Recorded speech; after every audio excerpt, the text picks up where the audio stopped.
What's up, guys? Before we start the video, don't forget, I'm giving 100 bonds to the one who sub and like my channel. So better sub, cause the only one who sub will only be given. Comment our user down below, if you already did it all. Now going back to the video. Train soldiers and new map changes. This update is crazy starting off.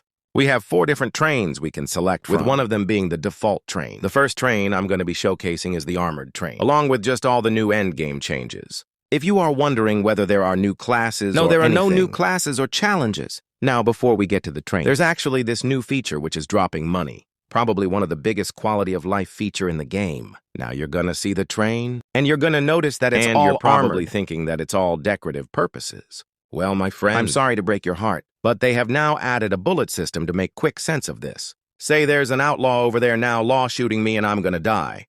Before this update, you could place a newspaper in front of you and be protected from the bullets. Now you can't because bullets are just paper, yes. They can hit you through walls if the walls are very weak. But don't worry, with this armored train, you have a bulletproof wall. Now, let's address the elephant in the room. Being the literal turrets you have on the train. You have fully functional turrets you can use on the train. Now you're probably wondering, what are the downsides of this train? Because surely it can't be all this good. Well, my friend, if it's too good to be true, it is, but before we get to that, I actually want to show you guys the new soldiers, with one of them being the blue soldier. Now, the blue soldier just sits here in Armsy turret. But in a situation where they die or there's just no soldier, you can actually now use the turrets at safe zones. And the next soldier we can be talked about is actually this brown guy. What they do is they sit at outpost and wait for any enemy to spawn. Leah Werewolf spawns right in front of me. This guy and all the other bound guys will risk their life and run towards me, as if they were outlaws, and shoot the crap out of the enemy. So yes, in safe zones, we now have our own personal outlaws along with 100 turret ammo. Anyways, back to the train. Now, the debuffs that come with this train are not too bad. But they're to be expected, I mean, with all this metal. The train is extremely heavy, and that, of course, means that the train is going to use more fuel and accelerate a lot slower. As you can see, it is super slow to accelerate, I mean, just look at it. Now, the max speed is the same as any regular train sitting at 65, but it accelerates very slow compared to, well, the default train. Other than that, you have access to overpowered weapons and a bulletproof train. I think it's actually worth it, and probably the best train you could choose. Just make sure you fill up yourself with coal every single time. The next trains we have are the Gold Rush train and the cattle car.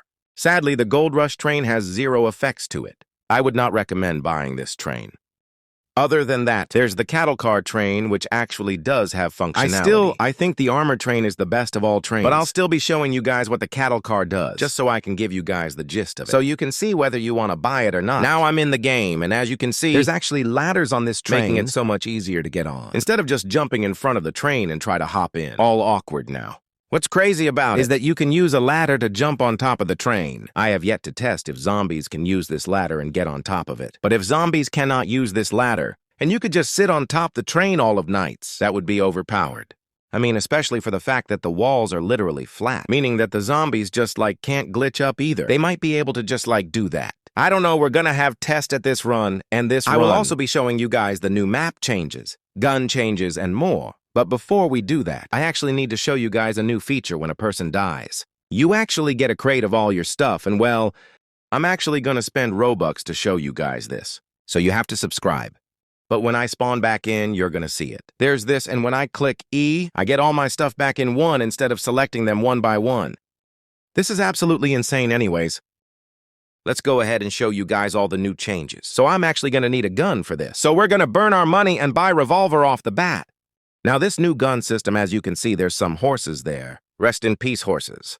But I'm gonna go as close as I can to the horses, and well, they're just running away now, so you're gonna see that's how much damage I do from a headshot from that distance. And you're also gonna see there's now little marks on them, just like that. Pretty cool. Now let's say I get even further away from the horses. Now I'm just gonna go all the way here and try to hit it. Oh my god, it's running away. Stop, reload, just like that.